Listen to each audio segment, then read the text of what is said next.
WCCO-4 News, the home of the Winter Olympics.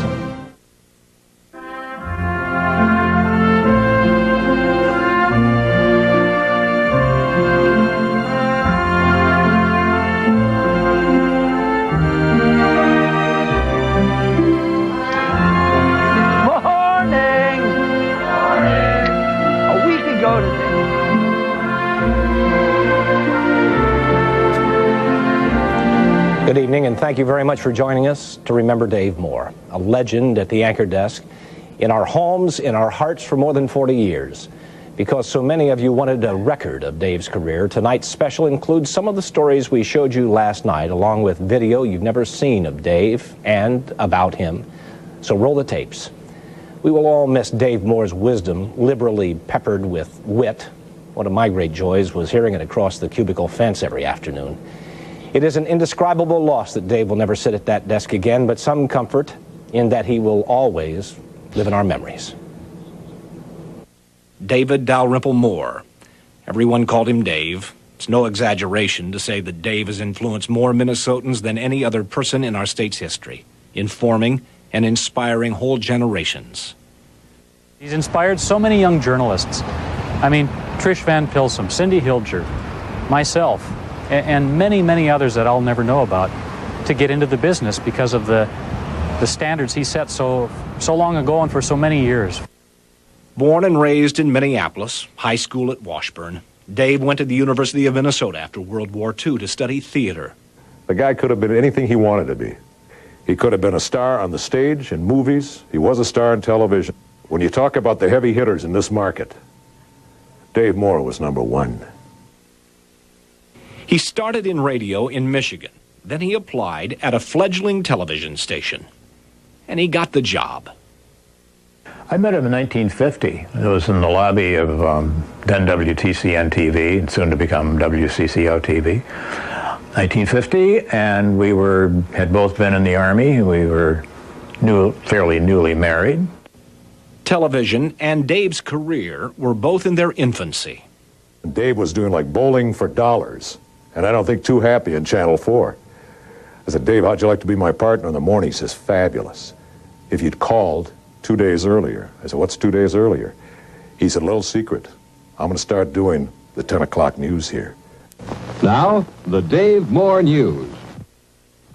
Good evening, everyone. Tonight's news is headlined by the crash of an Air Force B-52 jet bomber on the August... Dave became 10 p.m. newscaster only because a guy named Walter Cronkite turned it down.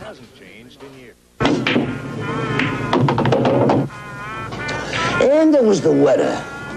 No big blizzards up here in the icebox this year. With his acting background, Dave created TV roles no one else could have. Now, I'm going to tell you a story about the poor, the tradition of giving. Sing ho for the life of a bear. Sing ho for the life of a bear. I think he can probably tell the story better than I. It was just like magic. I'm running across the studio. Well, Dave, teamed with weatherman Bud Kraling, blazed new trails for everyone. We started what was called the Happy Talk, the bridge between the news story and the weather, labeled Happy Talk. And then he said later that he thinks that we set a curse on the entire industry by doing that. Where do you get your weather from, Bud? well, a lot of it comes out of the West. I mean, all those charts and graphs and instruments you use. Oh, well, they don't mean very much. I usually call the Weather Bureau. Return with us now to those thrilling years of yesterday, when a masked man, disguised as a mild-mannered newscaster for Channel 4, fights a never-ending battle to bring news, weather, and sports to the old Northwest. And now the bedtime news with Dave Moore. Dave may best be remembered for the Bedtime News, a Saturday night satirical review of the news of the day. Buy what? Buy the 3 free sheets. Well, if the 3 free sheets are free, why do you have to buy them? Don't buy them. We can get in a lot of trouble taking all those politician statements out of context and running them all together like that. It's ineffective, it's immoral, and it's unnecessary. But that's just one man's opinion. That was a bunch of hooey. I don't get any comfort out of that, Sneak. If you think it's such a good idea, you do it. Okay, I will. You wait for me in the car.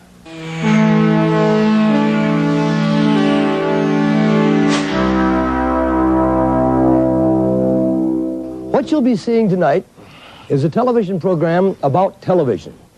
But he also championed news as public service, as the anchor of a team producing more report documentaries. 30 hours a week for children, and that's the average. If you or your child don't watch that much, others are watching more. And Dave truly was the anchor here, the backbone of the 10 and 6 p.m. newscasts.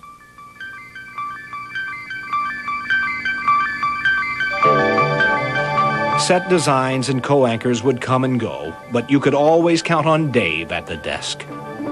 Dave is an institution, and he has set a standard in this business for all of us to follow and somehow try to emulate. Although I don't know that we'll ever be able to. But he set the high mark for everybody. And the market, this market, is such a good market because of Dave Moore. The best of what journalism is, just compassionate telling of people's stories. And I sensed that even as a child. And I wouldn't even have considered, a job at another station. Even after Dave stepped down from the anchor chair, he worked harder than most, toiling over the words and stories of his own weekly Week in Review program, More on Sunday. Morning! Morning! A week ago today, just outside Zunbo Falls in the little old schoolhouse where she taught 70 years ago, Leona Davison, 90 years old, is marrying one of her former students, Wendell Buttermore, 80 years old. But no matter how famous, how important Dave became, Dave never really believed it. But he's got a wonderful sense of humor. You have to have a good sense of humor, and you have to not take yourself too seriously. Although I always thought Dave should take himself more seriously, because he certainly was, he's probably the best anchorman ever in this town, in this city. And yet I don't think he ever gave himself enough credit. To the end, this humble man of many talents answered his own fan mail. We know he would have liked to have answered the thousands of good wishes written to him by you at the state fair and on the internet. People would say to him when we were walking down the street, watch you all the time, Dave, watch the 10 o'clock all the time, and he would say something about, don't you have anything better to do? Read a good book, go to a play. We'll miss you, Dave, old friend. This station, this town, will quite frankly never be the same.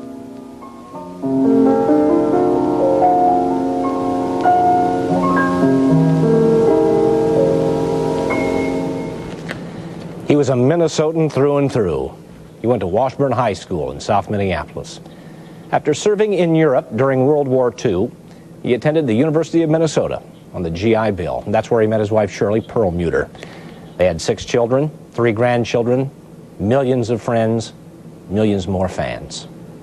Dave anchored the news from 1957 through 1991 when he stepped down from his perch at the 6 p.m. desk. His farewell to us, his co-workers, was vintage Dave, starting with some words for WCCO managers.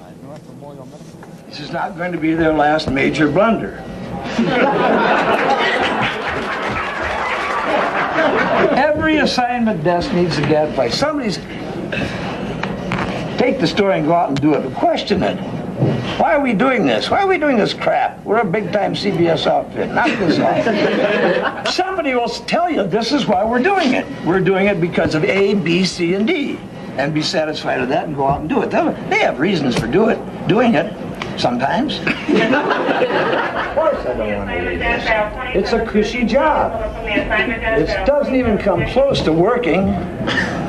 And you don't want to give something up. And I like the adulation, I like the public attention, but most of all, I like being with all of you here. Not many people my age have this opportunity. They usually hand their work card in at the factory and go home and grab their pension after that.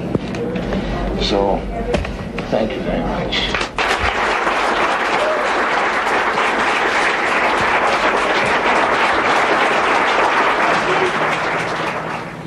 He expressed appreciation for us, his co-workers, more than anyone I've ever known. And I can tell you this, personally, he respected no one more than he respected the guy sitting next to me now, government reporter Pat Kessler, but you know you must have felt that. Well, I felt the same thing for Dave, and he would call me several times a week during the last 5 years or so just to talk politics and baseball and politics, and he would talk to me about all the things going on at the Capitol and in the political world. And he was a little freer then to express some of his opinions, and on Sunday, when I would get in the chair next to him, he'd ask me a question about the politics at the Capitol and follow it up with, "What a bunch of idiots, aren't they?" And, you know, what do I do? Well, I don't know what I would do. We also talked a lot about baseball, and he's the only guy I know who could not pound a nail, but he could tell you how Archie Vaughan got his nickname. And now I can't ask him that. Yeah. Well, maybe you can. Maybe you can. Maybe it'll come to you. Someday. All right, Pat. Someday. Thank you. When we heard about Dave's passing last evening at about 5:30, there was a kind of spontaneous memorial service right in the middle of the newsroom. Colleagues started regaling others with their fondest memories of Dave Moore. It turns out Dave's kindness touched not just you, the audience, but just about everybody here, behind the scenes. My biggest fear was someday producing a show for Dave Moore. That happened on Thanksgiving Day in 1987. And I was scared to death to type word 1. Well, I did, and we got through the show okay, and I was still a little bit nervous at the end of that 6:30 time block. He came over, put his arm on my shoulder, put the script on my desk, and he had written on the front page, "To Kevin, great script, save it for your first book." I've still got that script, and it means a lot to me today. Thanks, Dave. My first impression with Dave was when I first came to the newsroom, and he took me aside and he said, you know, "Hi, I'm Dave Moore, glad to have you on board," and stuff. And I thought, you know, wow, that was pretty impressive that he would take the time and effort to do that, because he was like an icon, larger than life. And then it was probably a week later, I ran into him running down the hall, and without even a hint or hesitation, he said, "Hey, John, how's it going?" And it blew me away that this man would take the energy to remember everybody and anybody. My mom and Dave actually went to college together at the University of Minnesota. So when I first started working here as a dispatcher 12 years ago, I asked him if he remembered her. Not only did he remember her, he remembered my dad's name and went on to tell me stories about the two of them back in college. That's one thing I admired most about Dave. Once he met you, he never forgot you. No one has been at WCCO with Dave as long as John Gallus, or in as many different roles here. John wanted to dedicate a portion of one of Dave's favorite poems to the memory of his departed friend. Oh, somewhere in this favored land, the sun is shining bright, and bands are playing somewhere, and somewhere hearts are light, and somewhere men are laughing, and somewhere children shout. But there is no joy in Mudville. Mighty Casey has struck out.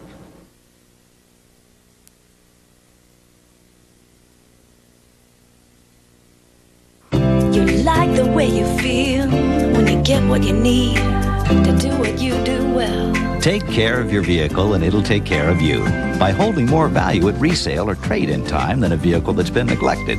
Be sure to keep up the maintenance logbook that comes with your Ford, Mercury, or Lincoln and give your vehicle quality care. At your service, quality care. Quality Care Service from Ford and Lincoln Mercury dealers. It's the worst case of amnesia I've ever seen. Oh, he can't remember a thing. I think he'll remember me, Doctor. Remember me, Oscar? Remember that night? The music, the wine, the passion. I remember cheese enchiladas. Who says the cheese doesn't matter? They'll know when the cheese is Sargento. Didn't we have nachos too? Sargento, the cheese people notice. Attention, winter weather update. There seems to be a warm front moving across Turtle Lake, Wisconsin, January 29th through February 1st. Watch out for gusts of winter thunderland and look for flurries of ice carving competitions with hot air balloons hanging high in the clouds. The forecast for January 29th through February 1st looks like a good time, so be sure to get outdoors and enjoy the fun in the snow. Winter Fun Fest, located at Speedy's Family Fun Center and RV Park in Turtle Lake, Wisconsin, just minutes from Eau Claire and the Twin Cities. Is your present car telling you it's time for a change? Don't worry, help is just around the corner at your Toyota dealer. Check out the new Camry at a lease price of $249 a month. So not only is it affordable, but it's also got a smooth ride, plenty of room, and is the best-selling car in America. Find out for yourself why a Camry can bring peace of mind to your life.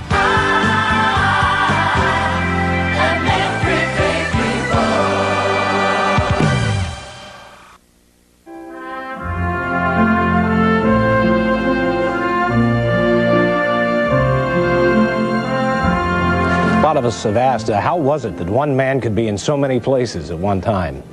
If you ever went to the theater or the orchestra, even book readings in the Twin Cities, you were almost sure to spot Dave and his wife Shirley in the audience. If you were very lucky, you might even catch Dave on stage. Say, how would you like to come up for a nice cup of tea to warm your bones? Oh, but thank you, ma'am. That's nice of you, but it's going to be a long night as it is with all these males. No matter what role Dave played, he always stole the show. His love of the arts started early when he was drawn to the stage. I met him in the summer of 1941, and David was in high school at that time, and he came out to the Old Log Theater to be an apprentice at the theater. You know it isn't easy volunteering. But Stoltz says Dave's parents made him leave the apprenticeship at the Old Log Theater soon after it started. His father was a hardware merchant. He a very successful man. And I'm sure he had no idea of his son going into theater or television. A few years later, back at the Old Log, Dave became a star. We were doing Mr. Roberts, and he played Ensign Pulver. He was better than Jack Lemmon was, and I saw Jack Lemmon in the role, and Dave was better and funnier. A dozen years later, when the Old Log put on Mr. Roberts again, Dave took to the stage again, this time in the title role of Mr. Roberts. I can't think of another actor who would have that versatility. At the University of Minnesota, Dave took the theater department by storm, recalls Roger Erickson. This was at the time when there were a bunch of University of Minnesota graduates going to Hollywood, Jim Arness, Peter Graves, and others. And we assumed that's what he was going to do. Dave was going to go to Hollywood and be an actor, a natural, one of the finest actors ever there. But Dave is a Minnesotan. He wanted to stay here. Next on the 6 o'clock news, unsafe roads. And through his days as WCCO anchorman, Dave continued to squeeze in time for plays, sometimes acting in them, always attending them, a big supporter of small hometown theater. Maestro, please! Though theater was his first love, music, art, and literature were not far behind. We're very much delighted to welcome a gentleman who's been giving you the news for the past 34 years on WCCO-TV. In his conductorial debut, please welcome Mr. Dave Moore to...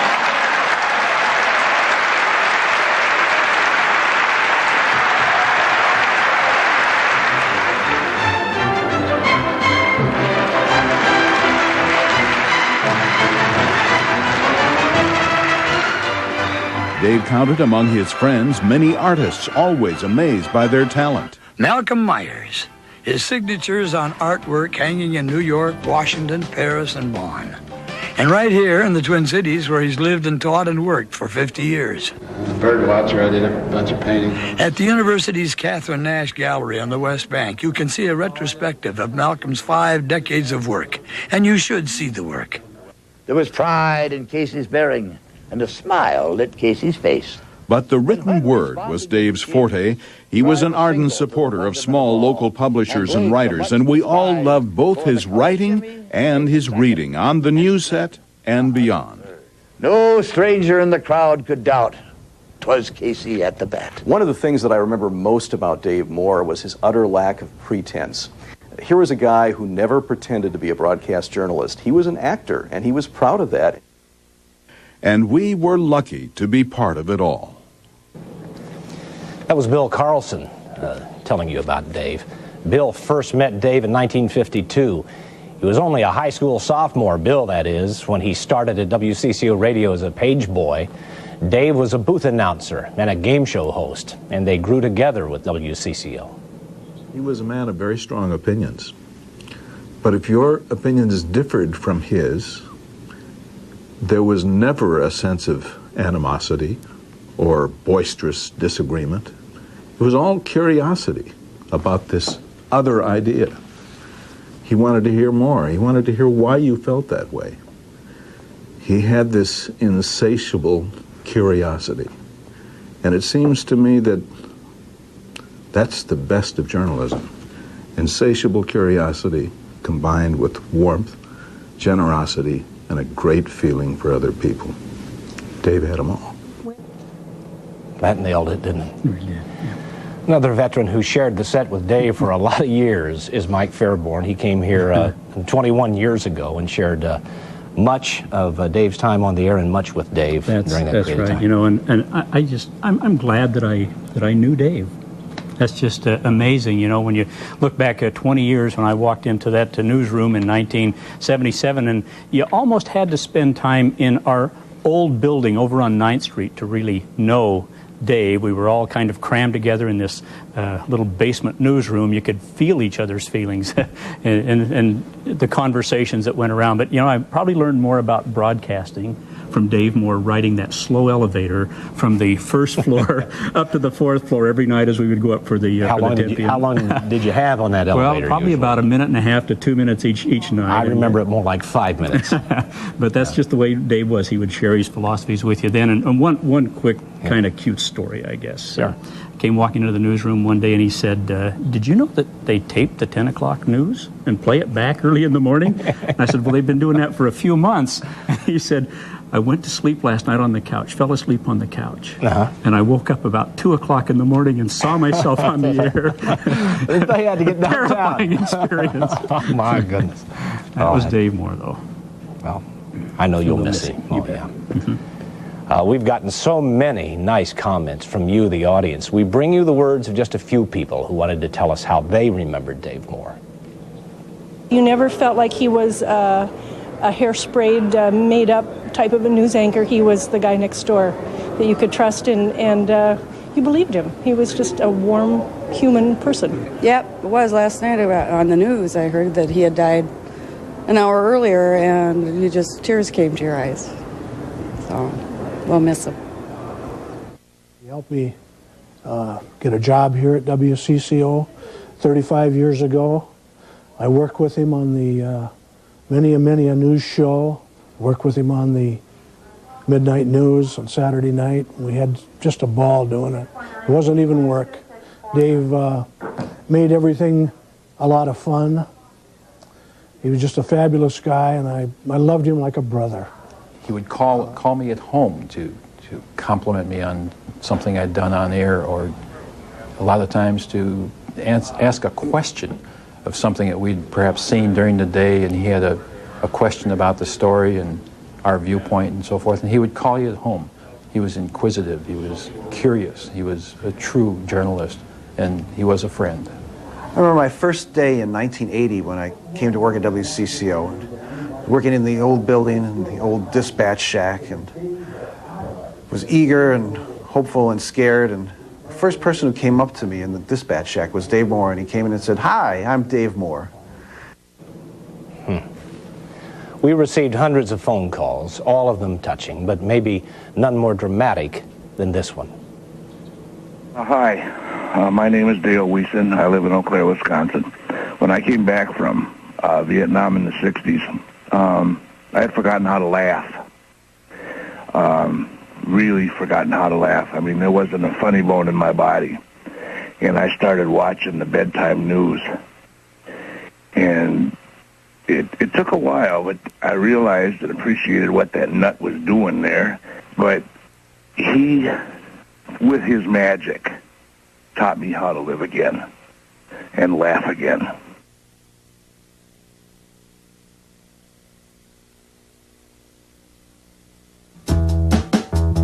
chocolate on top of anything. It does me in. So when I heard about this new Jell-O pudding and toppers, I said, here I come. Creamy pudding on the bottom, smooth, meltingly good chocolate on top. 2 luscious tastes, 2 luscious textures, melting in my mouth. Chocolate topping on pudding. After all, why should donuts get to have all the fun? New Jell-O pudding and toppers. Smile more. Say your boss got a gadget that can do everything you can do and does it better? And your wife just got one for Christmas?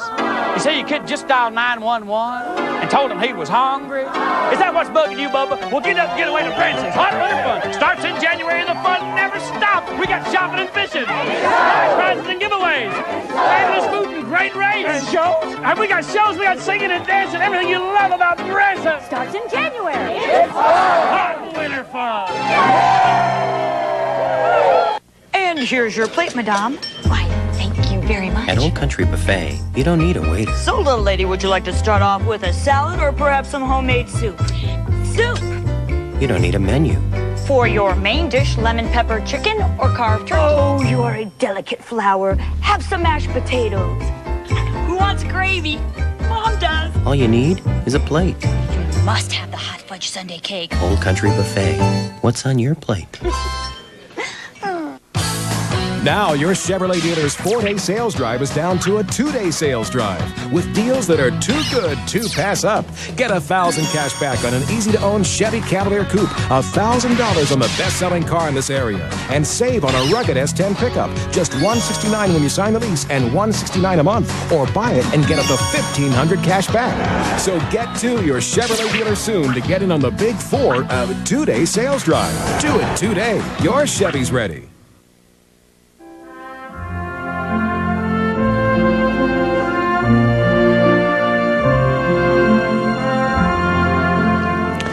We've heard a lot of accolades, a lot of people saying he was an actor, and then other people saying he was a great journalist, and I think he was a great journalist. But what exactly made him that?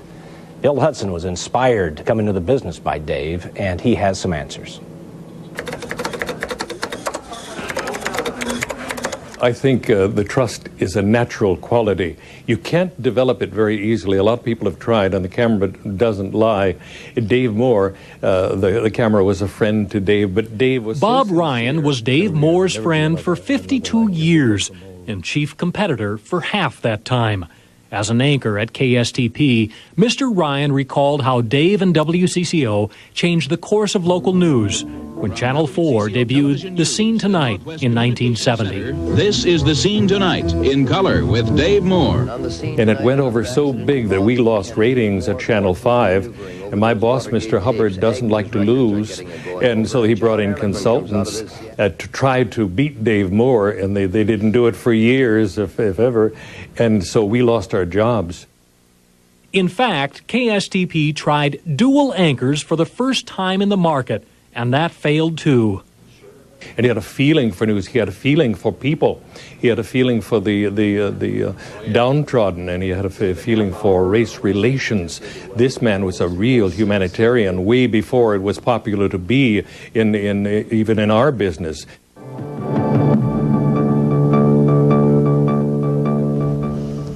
Good evening. Since 1970, More on Sunday, Monday, Tuesday, has served as WCCO's major commitment to quality public affairs programming. I think some of his effectiveness as a broadcast journalist could be related to his theater background, because he learned how to emote, how to communicate. They do that, and over the long Jim Dubois teaches broadcast journalism and is president of the Pavic Museum of Broadcasting. The anchors, I think, had to rely more on their raw intelligence, more on their ability to interpret what was happening, simply because they didn't have all these high-tech tools at hand. But he felt the news, and people felt that he knew the news. He knew what he was talking about because he understood what that script said. He'd get that script, a lot of it written for him, but he would change it and put Dave Moore's feelings into the newscast. Not editorializing, but just making it more human.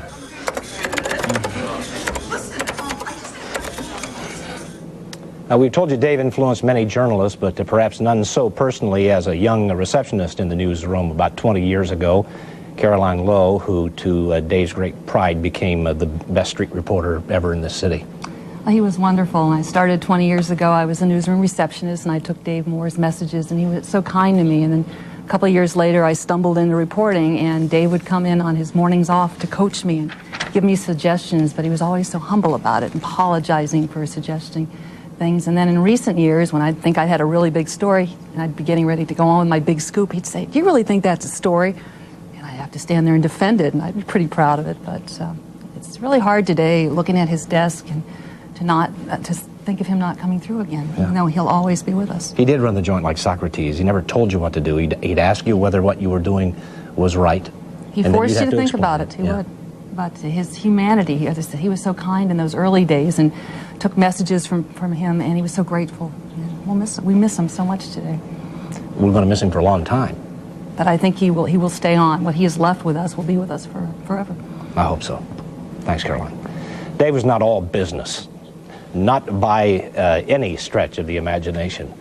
For him, among other things, baseball was the great American obsession. From his own pitching days on the CCO softball team to his annual summer bus trips to all of the great outdoor stadiums in the Midwest, Dave and baseball was a match made in heaven, or at Met Stadium anyway. Mark Rosen steps up to the plate for this report. Here we go, baseball, time to play again. Sitting in the boxes with a scorecard and a pen. Brought a couple buddies, got a couple beers, ain't missed an opening day in almost 30 years. Dave loved baseball. Lord, did he love baseball. He loved everything about the game. In fact, for Dave, baseball was, well, let's hear it from Dave. Baseball is a joyful religion.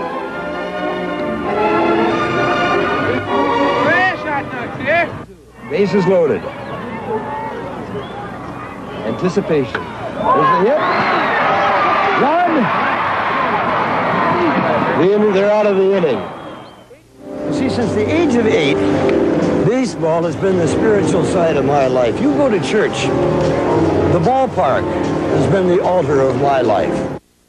Well, I knew him as a TV personality and also as a degenerate baseball fan. Frank Quillisi was the kind of guy Dave liked to talk baseball with. In the Minnesota fifth, Koufax gets ready to face Frank Quillisi with one out. Quillisi was a plugger. He played for the Twins in the '65 World Series against the Dodgers, and later managed the team. High in the air, and by the time Johnson recovers, Quillisi has an easy double. He loved the game itself, but he also knew the game, and that's what was fun. Now here's Ben Ogilvy. Everybody misspells his name. They call him Ogilvy. It's Ogilvy. You've got to know these things. See how they spell the name? O-G-I-L? It's not O-G-I-L. It's O-G-L-I. Ogilvy. Please. He blood, sweat, and tears about baseball, and we always had great conversations, not only as a player, but also as a manager. He used to come in, and he always used to ask me why they weren't playing me. And I said, go ask them. The other night, listening to the Twins game, I heard Herb say the average length of a major league game is 3 hours, 13 minutes.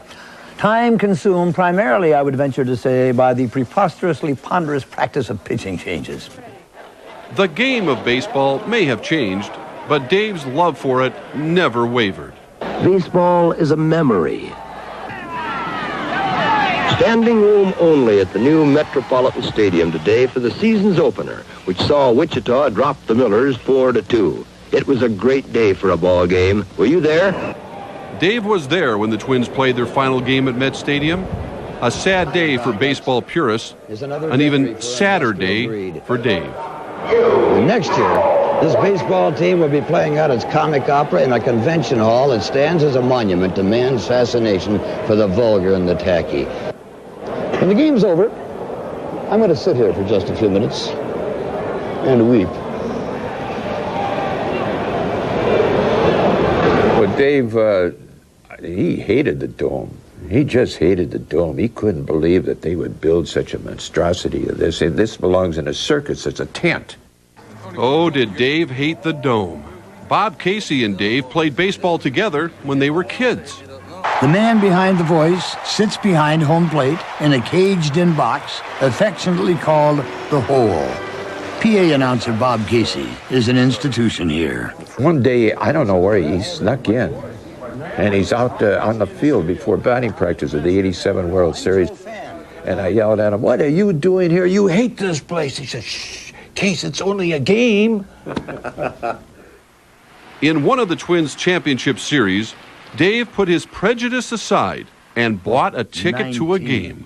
I know about these seats. A friend told me about them. Said they were 3 blocks north of Washington Avenue. I see he was a block short. Before the Dome, one of Dave's favorite targets was Calvin Griffith, once the Twins' penny-pinching owner. You have been in this area long enough to know that the fans here are sufficiently knowledgeable and sophisticated about the game of baseball so as not to be lured into the stadium by an insulting, hackneyed Mickey Mouse promotion like a free baseball bat. I understand he was the big pitcher for our WCCO softball team, and I understand he had a pretty good record there and playing against the boys and the girls, and I know that he certainly enjoyed the outdoors and everything else, and I'm sorry that we couldn't get him to pitch down here in the Dome for us, because the way he could throw that ball underhanded and overhanded and everything else, he would be very deceiving for the hitters. And I think that he would be a guy that we could afford, I could afford. I can't get this guy for some reason. He bugs me. Why can't I pitch to him? I can't get him. I can't get that guy. What is it? I don't like him. Dave had such a passion for the game, not just as a weekend warrior, but more importantly, as a fan. Sorrow, certainly there is sorrow. But isn't it sorrow that brings the faithful back to worship again and again in search of hope? And isn't hope the counterpoint of sorrow? Isn't yesterday's failure the springboard to tomorrow's triumph? But today, those bums, oh, those bums. You can Vintage, say, vintage oh, Dave. isn't it real? You were watching this a moment ago, and you saw him pause before he walked up the steps, and you said, "That's it. That's part of the acting that's coming out there." But he was. That's what he talked baseball. And I think he really disagreed just for the sake of talking baseball. He wanted to do that all the time.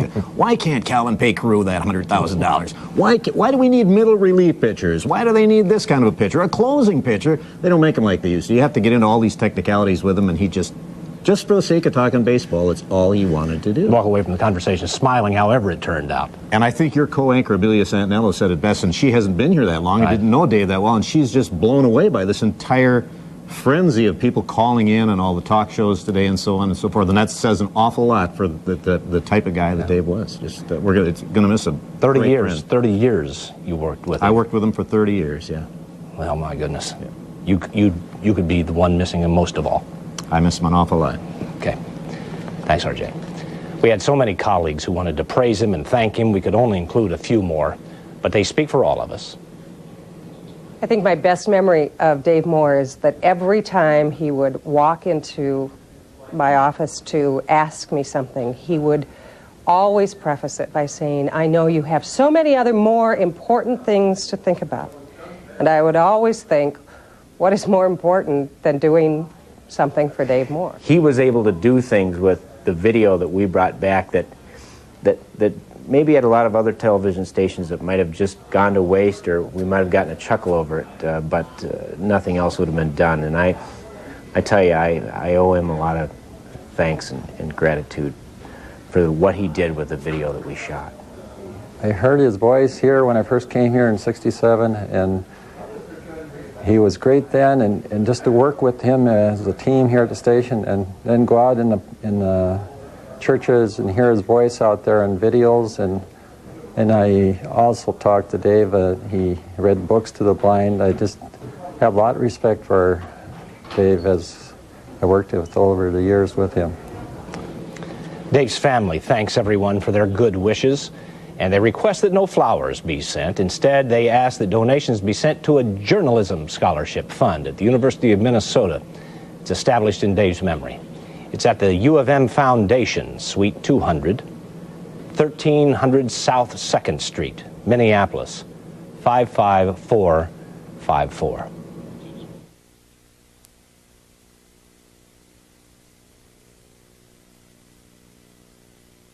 I went out there. Go farther.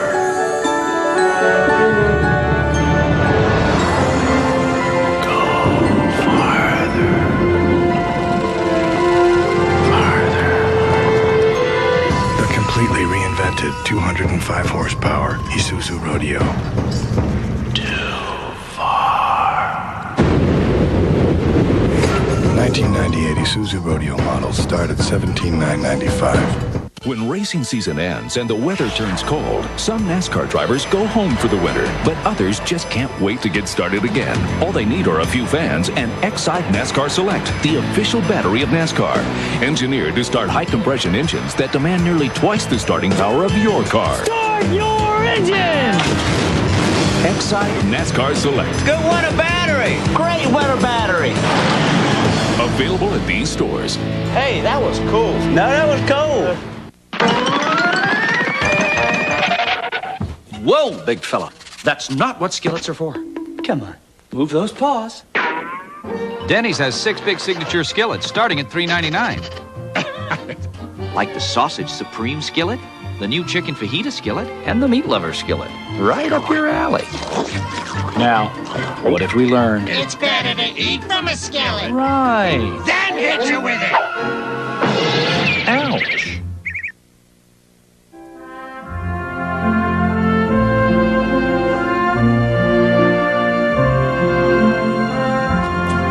You probably know the name Dudley Riggs. He's probably best known for the comedy troupe he founded, Brave New Workshop. But Dudley and Dave go way back to the mid-50s when they first met. They collaborated on some of Dave's pet projects like Bedtime News. Dave, in turn, appeared in skits at the Brave New Workshop. Dudley, like many of us, recall that Dave had a sense of humor like few others. Due to immature theme, the following program is not intended for viewing by older parents. Now then, sing ho for the life of a bear. Sing ho for the life of a bear. I don't much mind if it rains or snows, because I got a lot of honey on my nice new nose. I don't much care if it snows or it thaws, because I got a lot of honey on my nice clean paws. Sing ho for a bear.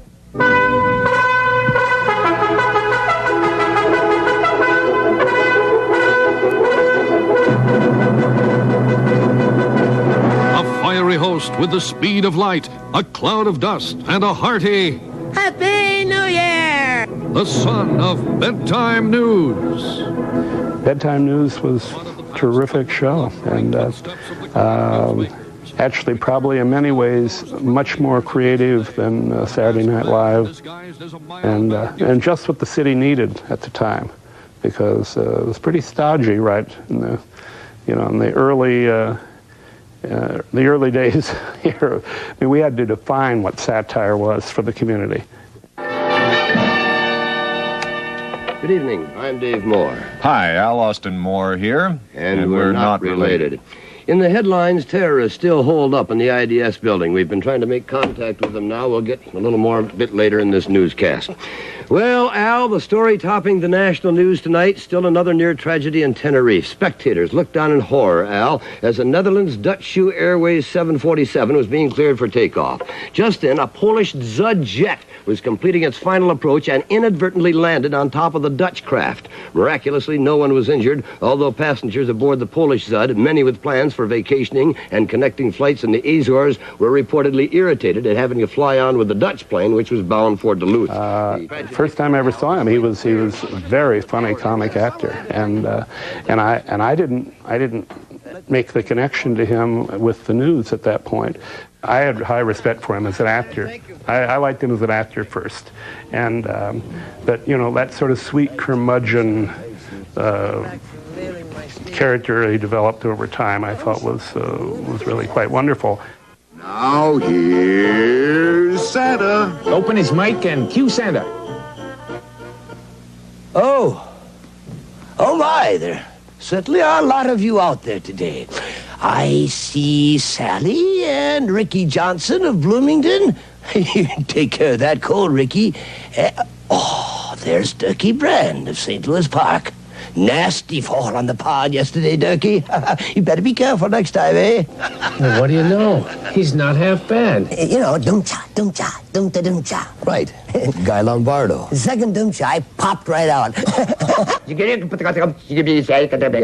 just coming to that. It seems that when when he got off the airplane at Kennedy Airfield, there was this young lady who... I think he can probably tell the story better than I.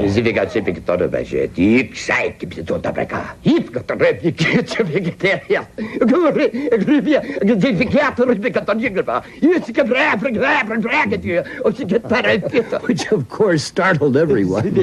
So on the one hand, he's a formal newscaster, and on the other side, he could really let go and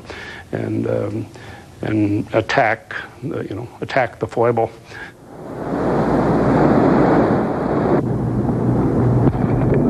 Boy, look at all that water.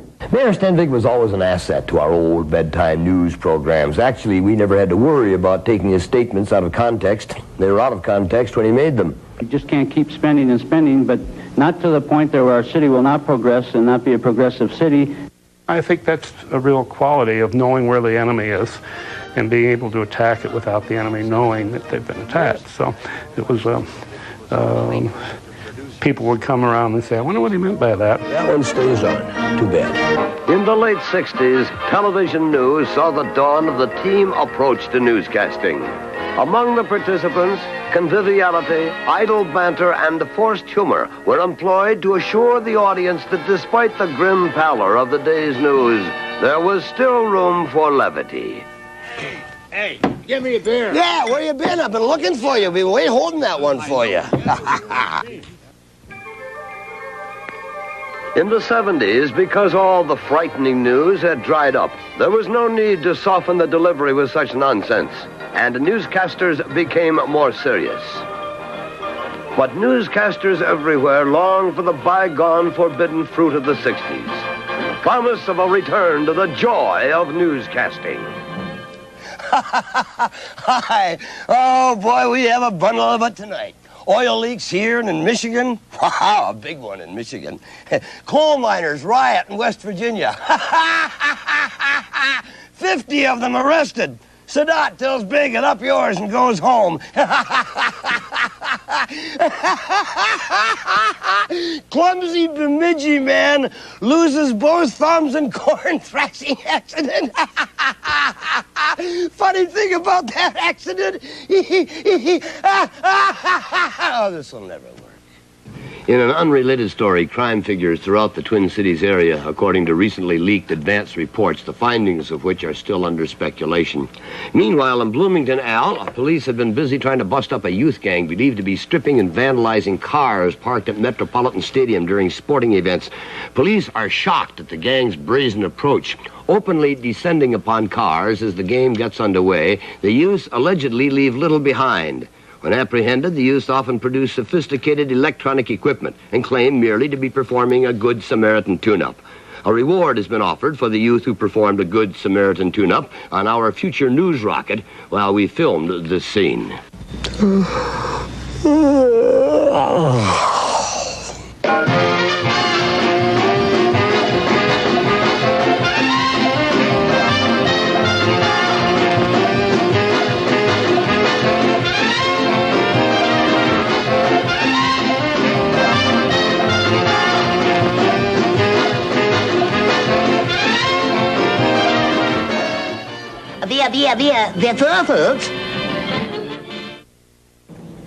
As far as any of us can recall, Dave never said no, never said, I quit, really. Even after decades anchoring the news when most reporters would have traded in their computers for fishing rods, Dave launched into yet another television career, the host of a reborn More on Sunday. From its debut in 1987, no Sunday was complete without Dave's greeting. From this side of the camera, it's always been very difficult to accurately assess the impact and the role our efforts have played in this community. At best, I think Dave Moore could have been the inspiration for the famous Dylan Thomas poem. Do not go gently into that good night. Rage. Rage against the dying of the light. Dave raged against injustice, against hypocrisy, all in his own humor-filled way.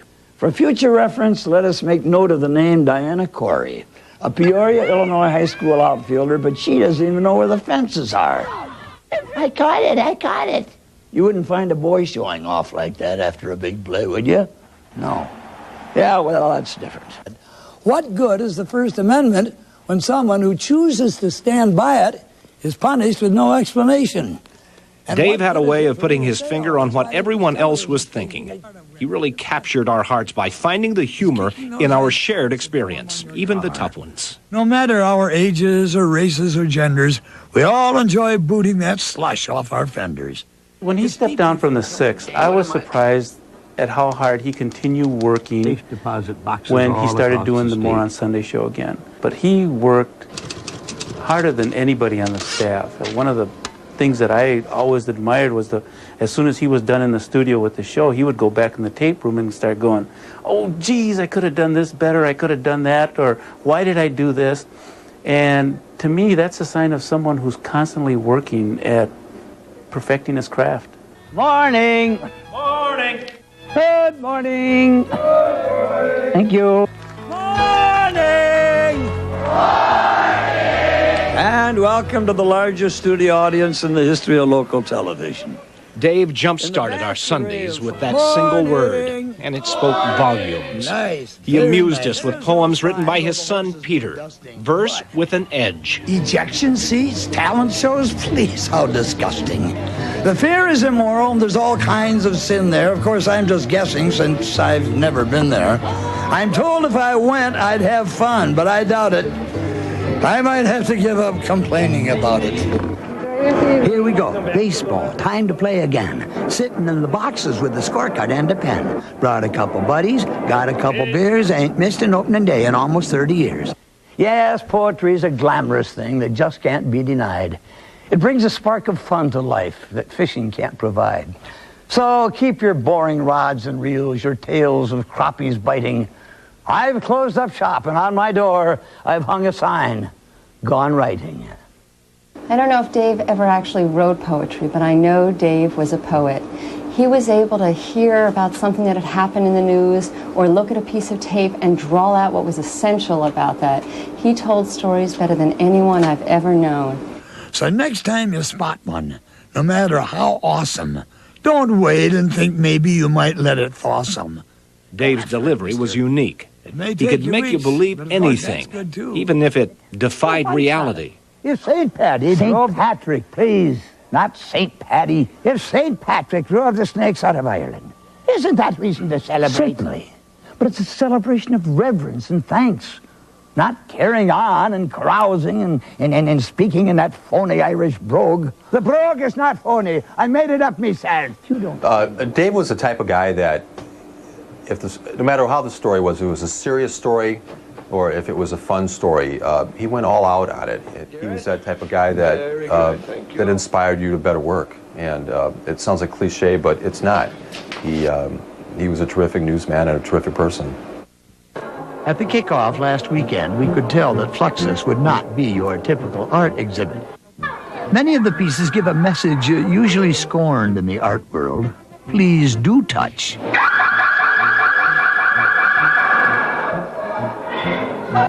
We won't spoil the surprises for you, but we will show you a bit of how the maze amazes. One hint, there are lots of doors, and the key to them is using your brain, not brawn. Now we'll go look for the Mad Hatter and the March Hare.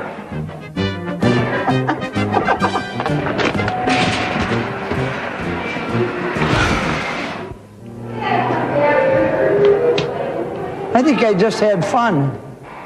This item is called Schlaplatten-Schlachlik. Yeah, I thought so. I think these artists have put their finger on something. Not taking themselves or their art too seriously. I, for one, tip my hat to them all. Oh, hi, Dave. Hi, Don. I'm going to go fishing. I guess I need a fishing pole. Are you going to go like this? Yeah, because I'm going out to dinner afterward. Oh, okay. Go on, Dave. Come with me.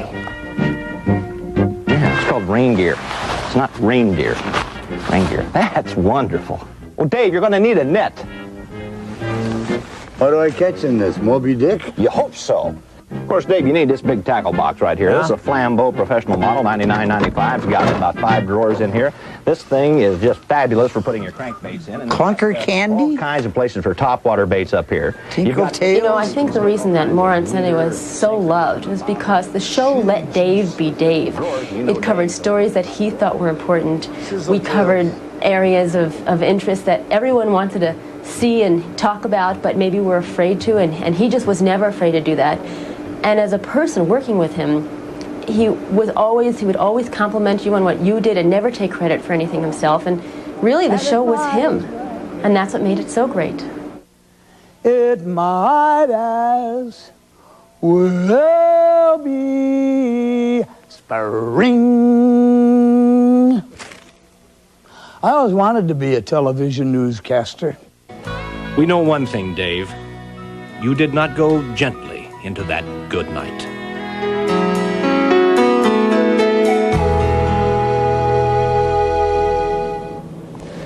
Dave appreciated the power of a sight gag almost better than anybody I've ever met. And he was a master at visual jokes made all the more funny because they touched on subjects we all knew and loved or hated. Here's one of our favorites. The best part of winter, the best part by far, is kicking those ice chunks that form on your car. No matter our ages or races or genders, we all enjoy booting that slush off our fenders. It's deeply fulfilling, that contact and sound of boot hitting junk and then junk hitting ground. Makes you feel better, makes your day brighter, makes your tercel about 20 pounds lighter. Boy, what a workout. We all could be hunks by starting each morning with kicking some chunks. So next time you spot one, no matter how awesome, don't wait and think maybe you might let it thaw some. Go after it, mister. Attack it with zeal. And manfully give it the back of your heel. It may take you weeks, but of course that's good too. The winter goes faster with something to do. We've come pretty close to the end of this tribute to Dave. I have said an awful lot personally about Dave over the past 24 hours, and I don't want to belabor that. But I do want to tell you that I'm going to miss sitting across from Dave, but I'm going to try to make it up a little bit because I found a picture of him that I'm going to put on my desk. This is the picture. It's not one from Central Casting. It's not the one that everybody sees when they send out photographs to the Minneapolis Star-Tribune and the Pioneer Press. That's the picture I'm going to have on my desk looking at me because that's the way he often looked at me when he would say things like, is that the best you can do? We need people like that around doing that to us. Dave was my mentor, a mentor to a lot of people. We'll all miss him. Because we worked with Dave, we didn't do any real formal interviews with him. But in 1996, when weatherman Bud Kraling retired, producer Beth Perlman, who's producing this show now, asked Dave to reflect on Bud, but also on what he, Dave, would miss if he would ever leave WCCO. Someplace to sit down and write. Someplace to sit down and let something go from my head to this machine and have it come out and look at it and say to myself, that's really well done. You know that? That is well done. I think that's what it'll be. Okay, thank you. What are you going to get out of that now? Money.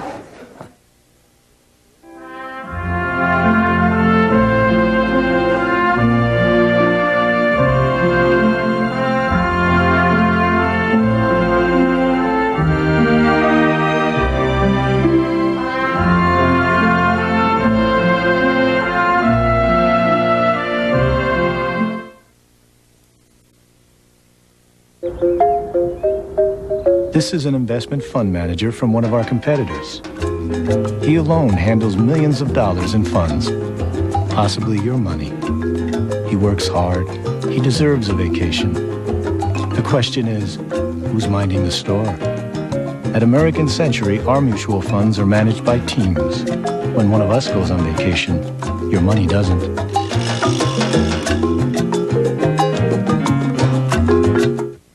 Now, fresh from the oven, Boston Market introduces our delicious new home-style casseroles made from scratch to make you feel all warm inside. Like the chicken and wild rice casserole with a buttercrumb topping that's simply mouth-watering. Or the beef shepherd's pie made with our mashed potatoes from scratch, so hearty you'll feel like snuggling by the fire. Cozy up with these casserole meals right now for only $4.49, but hurry in, they're only here for a limited time. The food's always better at the market. Boston Market. Fog, mist, and a string of 30s. All the details coming up.